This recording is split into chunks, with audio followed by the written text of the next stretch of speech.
Généralement, c'est quoi? Nous voulons que les néos soient sauvés en tant que WAM.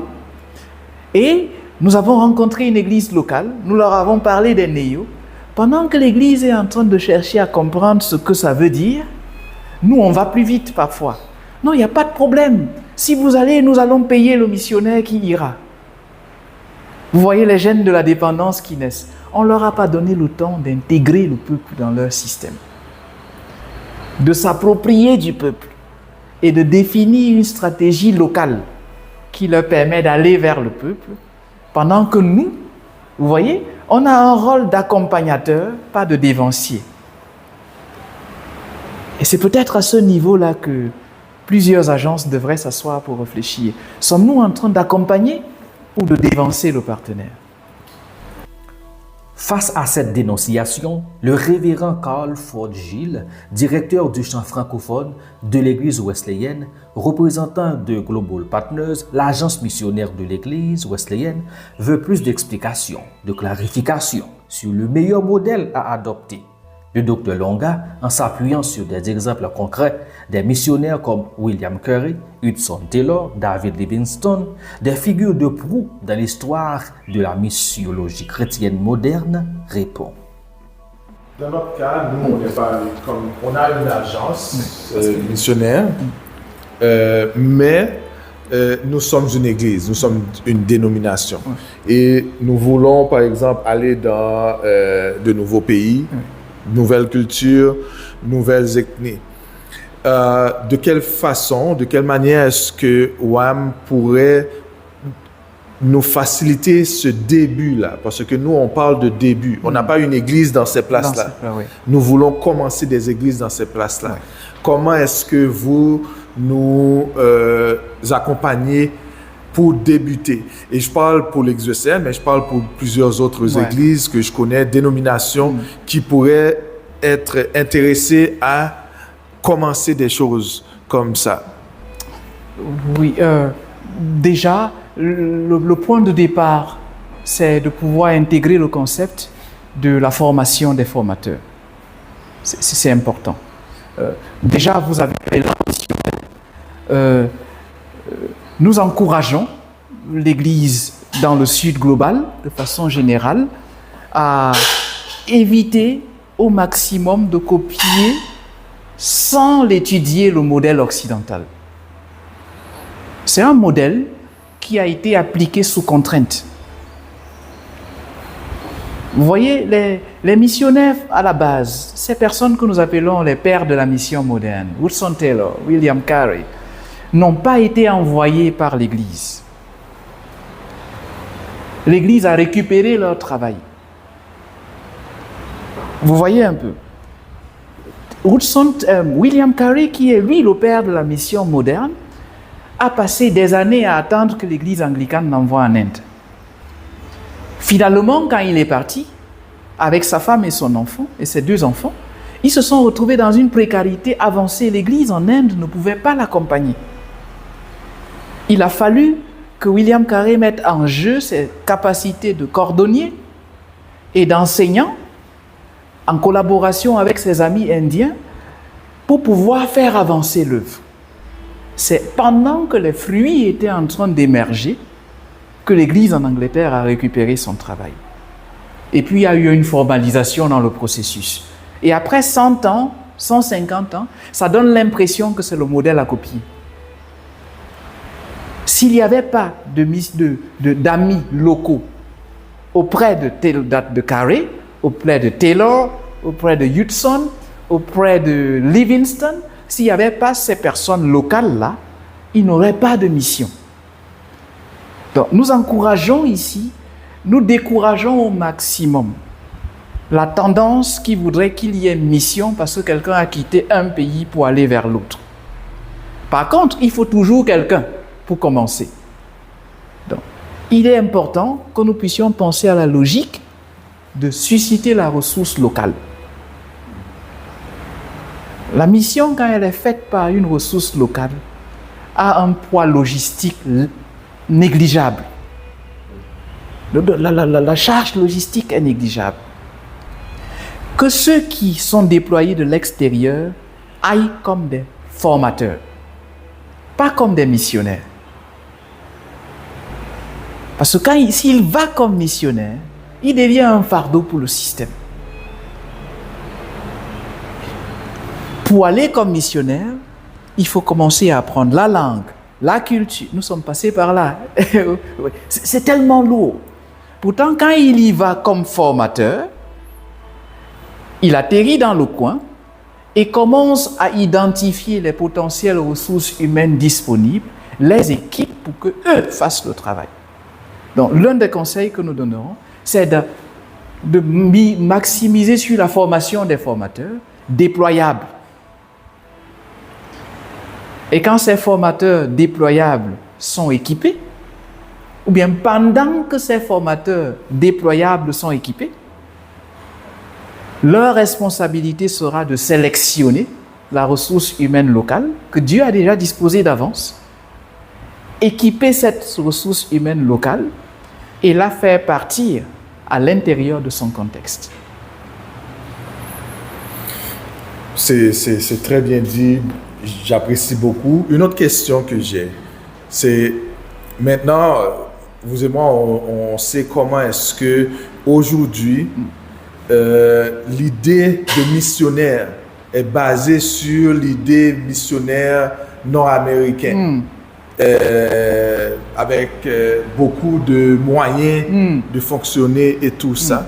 Comment est-ce que vous faites pour préparer les missionnaires qui réfléchissent comme dans leur contexte, sans avoir le contexte américain ou nord-américain ou européen à s'infiltrer? Et là, c'est vraiment une situation. Emmanuel est sorti. Oui. Ouais, je l'ai envoyé. Pendant qu'on répond à cette question, je vais vous faire voir le livre après. Je suis en train de travailler sur quelque chose. En fait, il n'y a pas de mission véritable sans relation. Or, ce qui permet de créer la relation, c'est la vulnérabilité. Quand vous n'êtes pas vulnérable, vous n'aurez pas la possibilité d'apprendre des autres en tant qu'étranger. Donc la vulnérabilité crée des ponts. J'ai lu une histoire récente que j'ai même publiée. Cette dame qui a été surprise par sa fille en train de demander du sel à des voisins pour la cuisine. Alors que la famille, elle est nantie. Le soir, la fille demande à sa mère, « J'étais surpris en train de demander du sel à une famille moins nantie que la nôtre. Elle est plutôt dépendante, cette famille-là. Pourquoi est-ce que tu nous humilies de la sorte ?» Et la dame, elle regarde sa fille, elle lui dit, « Non, je l'ai fait à dessein. Cette famille a l'habitude de venir vers nous pour des besoins. Et elles sont plusieurs des familles pareilles. De temps en temps, je me rends vulnérable en allant vers elles pour des choses dont je sais qu'elles sont capables de pouvoir, dans le but de les amener à comprendre qu'elles peuvent aussi être utiles. C'est ma façon de leur donner de se sentir dignes d'exister. Donc une fois de temps en temps, j'y vais et je demande si je peux avoir 2 bûchettes d'allumettes, une pincée de sel, quelques carreaux de sucre. Et quand je fais ces choses, ça permet d'avoir des relations plus approfondies avec elles. Tu comprends pourquoi notre maison est la plus grande du quartier? Mais elles n'ont pas de complexe à venir nous rendre visite et à discuter avec vous et nous. Je crois que c'est une leçon qui m'a tellement marqué. C'est une leçon qui m'a tellement marqué. Le missionnaire qui atterrit avec tout son arsenal crée une barrière psychologique entre lui et le peuple qu'il est appelé à atteindre. Le peuple qui est appelé à atteindre a aussi besoin de se sentir important dans le processus. Or, si le missionnaire n'est pas vulnérable, il n'a pas besoin du peuple. Il y a de fortes possibilités que le peuple n'ait pas aussi besoin de lui, y compris l'évangile qu'il a apporté. Donc, quelquefois, le peuple rejette pas l'évangile, mais l'arrogance du missionnaire avec l'évangile qu'il a. D'où la notion de la redéfinition des choses. Comment est-ce que ça a commencé? William Carey était bivocationnel. Il a travaillé, il a implanté une librairie en Inde.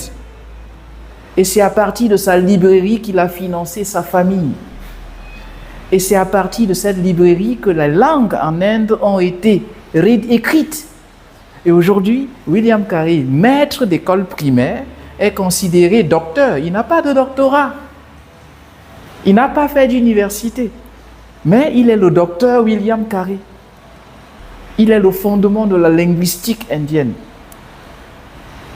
Hudson Taylor n'avait pas terminé. Il avait été renvoyé de la faculté de médecine avant d'aller en Inde, avant d'aller en Chine. Et il y a de fortes possibilités que ce soit la frustration de ses échecs scolaires académiques qui ait provoqué son départ en Chine. Il était vulnérable. Et parce que les missionnaires chinois, anglais en Chine, savaient qu'il avait été rejeté de l'école, il était dans le mépris total. C'est l'une des raisons qui l'a amené à l'intérieur de la Chine. Il s'est fait adopter par des familles chinoises. C'est la raison pour laquelle il a eu un accoutrement chinois et c'est eux les fondements de la contextualisation que nous prenons aujourd'hui. Donc, je ne sais pas si nous voyons un peu. Je comprends. Créons ce pont-là. Il faudrait que le peuple avec lequel je travaille ait une idée de d'où vient l'argent que j'ai. Sinon, ils vont me taxer de sorcier. C'est la raison pour laquelle, dans le processus de formation, ça on n'en a pas parlé depuis, aujourd'hui le niveau 1 a changé un tout petit peu. Ils ont les 5 premiers mois, de la première année, ils ont les 5 premiers mois qui se déroulent normalement avec les contacts. Mais pendant ces 5 premiers mois, les formateurs ont la responsabilité d'identifier le potentiel de chaque étudiant. Qu'est-ce qu'il sait faire? Est-ce qu'il est un agriculteur? Est-ce que c'est un couturier? Est-ce que c'est un mécanicien? Quels sont ses prérequis? Chacun a quelque chose qu'il sait faire. Ça, c'est le travail qu'ils font pendant les 5 premiers mois. Et pendant qu'on a ces informations, nous discutons avec l'Église partenaire pour dire, voilà les différents talents que nous avons identifiés parmi vos candidats. Bon, maintenant, qu'est-ce qu'on peut faire pendant les 7 prochains mois pour amplifier ces talents-là? Ce monsieur, avant de venir à l'école de mission, était réparateur de bicyclettes. Qu'est-ce qu'on peut faire pour qu'à la fin de la formation, il soit capable de réparer les motos? Est-ce qu'il y a un réparateur de motos pas trop loin de là où il habite, là où on pourra l'inscrire? Vous voyez un peu?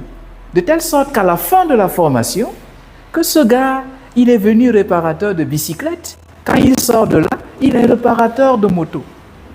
Et maintenant, ça c'est les 5 premiers mois, identification des potentiels. Les 7 prochains mois, c'est la mobilisation des ressources. Nous avons scindé le paquet en 3 pour le moment. C'est-à-dire, la personne en elle-même, on lui dit, ensemble, voilà, c'est avec lui qu'on décide de là où il veut aller. Il dit, oui, je crois que si j'ai un petit atelier de réparation de moto, là où je suis envoyé comme missionnaire, ça va me permettre de rencontrer mes besoins de base. On lui dit, qu'est-ce qu'il faut pour monter un atelier? Le matériel, il a sa liste. Nous scindons le budget en 3. C'est ton atelier. Alors, le tiers du budget commence à réfléchir avec nous pendant les 7 prochaines années sur comment tu vas le trouver. Et puis, le deuxième tiers, nous allons vers son église de base. Pour lui dire, voilà ce qui se passe dans votre prochain missionnaire, votre missionnaire. Et voilà ce qu'il a la capacité de faire. Voilà le budget. Et nous sommes venus vers vous avec le tiers du budget. Nous avons 7 mois de voyage ensemble pour que vous nous dites comment vous allez faire pour le susciter. Et l'autre tiers, nous le portons sur nous. Nous parlons avec des amis, nous faisons la publicité du travail de ce frère-là pour chercher aussi le tiers. On a tous 7 mois pour retrouver le tiers chacun. À la graduation, nous rassemblons ce que nous avons rassemblé et nous ne donnons pas l'argent. Nous donnons le matériel. C'est le kit que nous remettons. À la graduation, non, à la fin de cette première année, nous remettons le kit ce kit est remis à l'intérieur de l'église. Et il est consacré comme on le fait avec nos vélos, nos pianos et nos guitares dans l'assemblée locale. Et on invite la population. Et on dit à la population, si demain il veut vous vendre cet outil, sachez qu'il vient de Dieu. Donc c'était juste, la personne comprend que voilà son outil de survie. Ce que vous dites est très, très, très capital. Oui. Parce que au Congo, on était en train de réfléchir. Les missionnaires qui sont en formation aujourd'hui, il n'y a qu'un seul qui est marié. Voilà. D'ailleurs, tous deux, avec leurs 2 enfants, ils sont au campus. Oui. Et tous les autres sont des célibataires. Oui. Parce qu'on se disait déjà, le 21 juin, il y a 7 qui vont finir. Oui. Alors quand ils finissent, ils seront affectés dans les paroisses. Et là, il n'y a pas grand-chose. Si on doit leur payer, peut-être c'est $10, $20. Comment ils peuvent... Parce qu'ils sont appelés à avoir aussi des familles. Ils sont appelés à se marier. Justement. Alors on a fait une expérience, je pense l'année passée. Il y a l'étudiant qui est marié, quand on l'a affecté dans une de nos paroisses. Alors, l'idée nous est venue. Nous avons commencé à demander à chacun ce qu'il pouvait faire. Celui-là, c'est un soudeur. Voilà. Nous avons acheté un poste à souder. Comme nous avions une église en construction à Luambo, nous lui avons demandé de faire les portes, les fenêtres, et il les a fait. Nous lui avons payé. Voilà. Et ça nous a donné vraiment l'idée. Là, on est en train d'inventorier chacun d'eux, parmi ceux qui vont finir, pour voir chacun ce qu'il est capable de faire.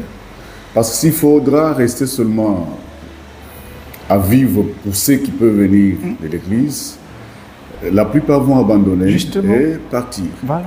Je pense que ce que vous dites là, c'est très capital. C'est important. Parce que si la source de survie, vous voyez le mot qu'on utilise, survie, ça ne devrait pas être ça. Parce que le missionnaire est appelé à vivre, pas à survivre. Voilà. Donc, il est aussi appelé à envoyer ses enfants à l'école. Il est appelé à aller en vacances. Mais on n'a pas ce genre de rêve si tout ce qu'on a vient de l'autre. Donc, il y a un minimum de dignité que nous devons amener le missionnaire à développer. Or, la dignité émane du travail. Donc, oui. Docteur Longa, doit-on rejeter catégoriquement le modèle missionnel de l'Église occidentale ou est-ce plutôt le mode de relation que celle-ci entretient avec l'Église du Sud, notamment l'Église africaine, qu'il faut changer? Telle fut la question posée par le révérend Windel Benjamin Etienne, coordinateur de la formation théologique du champ francophone de l'Église wesleyenne. Notre expert répond. Alors, j'ai une question. Oui. Franchement, nous, on était venus pour vous rendre visite et finalement, on a une bonne dose de missiologie. C'est plus que la visite. Donc, nous vous en remercions très sincèrement. Ma question, c'est, je sais que ce n'est pas votre position, mais certains, à vous entendre parler, peuvent penser que vous rejetez le modèle missiologique occidental. Je sais que ce n'est pas votre point de vue, mais quel modèle que vous proposez entre l'Église occidentale et l'Église du Sud? Là, Niki, que vous connaissez bien, je l'ai relancé il y a de cela 2 jours pour dire finissons ce qu'on a commencé. Son master, nous l'avons, en fait, on a beaucoup travaillé ensemble. Et son sujet principal était justement cette collaboration entre le modèle occidental et celui du Grand Sud que nous sommes, qui est en construction. Il ne s'agit pas ici du déni. Non, ce serait... Nous sommes dans une logique. Actuellement, nous sommes au 4e niveau de cet appartement, de cette structure. Nous ne pouvons pas prétendre exister en ignorant, n'est-ce pas, la fondation. Le modèle occidental, c'est lui qui nous a inspirés. Nous sommes plutôt en train de dire, évitons de copier sans remettre en cause. Parce que le modèle que nous copions est issue d'un processus que nous ne maîtrisons généralement pas. Nous ne voyons que la face visible de l'iceberg, alors qu'il y a tout un processus qui a permis de construire ce que nous avons aujourd'hui. Et dans notre discussion, il y a les 3 ères. C'est un concept qu'on est en train de bousculer. Les 3 ères à revisiter dans la collaboration entre le Nord et le Sud. Le premier ère, c'est le ère de la relation. Dans la relation Nord-Sud, on a généralement fonctionné comme s'il s'agissait d'un père qui parle à son fils. Dans la relation Nord-Sud, dans pratiquement tous les domaines, que ce soit du point de vue politique, économique et surtout du point de vue ecclésiastique, évangélique, pour être plus précis, parce que les non-évangéliques sont même plus vocaux que les... En fait, est-ce que les évangéliques ont une voix globale? Ça, c'est une autre question à se poser. Quand on dit que l'Église a parlé dans les différents pays auxquels nous appartenons, il s'agit de quelle Église? Vous voyez un peu. Donc, la relation, surtout dans le monde évangélique, entre le Nord et le Sud, c'est vraiment une relation de paternalisme. C'est le père qui parle à son enfant. Or, il faut redéfinir la relation. Il faudrait que ce soit du partenariat, c'est-à-dire 2 adultes qui se parlent. 2 adultes qui se parlent. 2 adultes qui se retrouvent d'abord à la cuisine avant de se retrouver autour de la table. C'est-à-dire, l'Église évangélique africaine de façon générale, excusez-moi d'être trop générique, surtout francophone, n'intègre le schéma que lorsque le repas est déjà servi à la table. On n'est pas dans les débats de cuisine. Il faudrait qu'on apprenne à rentrer à la cuisine nous aussi et qu'on apporte nos ingrédients. C'est un peu ça, là où la relation se définit. Et quand vous n'avez pas été à la cuisine, quand vous n'avez été pas là, quand vous n'avez pas été là, lorsqu'il fallait, lorsque l'un s'est coupé le doigt et l'autre l'a aidé à faire le pansement, lorsqu'on se retrouve au niveau de la table, vous n'avez pas beaucoup de choses à dire. Parce que les autres, quand eux, ils parlent, ils ont un arrière-plan. Ils ont un arrière-plan qui anime les causeries. Or, nous, quand il s'agit du débat évangélique, on n'a pas d'argument solide. Parce que nous ne sommes pas à la genèse de ce que nous faisons. Donc, la relation a besoin d'être réajustée. Et là, il faudrait que le complexe d'infériorité de l'Église du Sud puisse se booster. Nous ne voulons pas que l'infériorité soit remplacée par la supériorité, non, mais que le complexe soit substitué par la confiance. Oui. Croire que ce que j'ai a la capacité de faire du bruit aussi. Le deuxième R, c'est la responsabilité. Le premier R, la relation. Le deuxième R, la responsabilité. Vous voyez dans le petit schéma de l'ouverture de, je ne sais pas trop, l'atelier de soudure.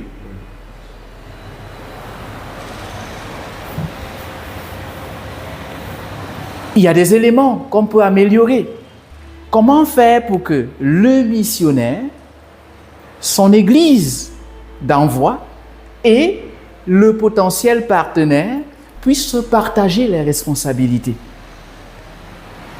Il ne faudrait pas que le missionnaire ait l'impression que parce qu'il est dans le champ de mission, voilà 100% de sa contribution. Il doit pouvoir s'impliquer dans l'acquisition des ressources qui contribuent à son fonctionnement. Donc le missionnaire doit se sentir responsable de la mission. Il ne faudrait qu'en aucun cas il ait l'impression qu'il est un fonctionnaire de l'Église, déployé dans un champ d'action. Mais c'est un appelé de Dieu avec une vision qui est accompagnée par l'Église et les potentiels partenaires. Donc les responsabilités doivent être partagées. C'est cette raison que la petite notion du tiers, bon, c'est juste des chiffres qui peuvent être adaptés dans nos systèmes. Oui. Et puis, quelque chose dans laquelle on n'a pas investi, on a la capacité de la négliger. Voilà. On a la capacité de la négliger. Le prochain atelier de soudure, poste de soudure, quand il aura injecté $100 à l'intérieur, il va veiller à l'entretien. Oui. Parce qu'il sait tout ce que ça lui a coûté pour rassembler ces $100, ça devient sa machine. Ce n'est pas la machine de l'Église qu'on lui a empruntée. Donc, la responsabilité, ça développe le sens de l'appropriation de la chose. Et naturellement, le troisième R, qui est une conséquence logique de la responsabilité, c'est les ressources. Parce que je suis responsable, alors je dois pouvoir contribuer. Et puis, c'est des principes de base de l'économie. Je parle maintenant sous le contrôle du docteur. En économie, lorsque la ressource extérieure excède le tiers, vous courez le risque de perdre votre projet. Vous n'êtes plus actionnaire majoritaire. Si une structure issue de l'extérieur arrive à investir plus du tiers dans votre projet, vous êtes en danger. Il ne vous appartient plus. Donc, redéfinir les relations, partir du complexe, n'est-ce pas, vers la confiance, redéfinir les responsabilités, partir de la structure d'accueil vers une structure participante, redéfinir les ressources, sortir de cette mentalité de pauvreté qui nous donne de croire que nous n'avons rien. Nous pouvons et nous avons l'obligation d'investir ce que nous avons dans le processus.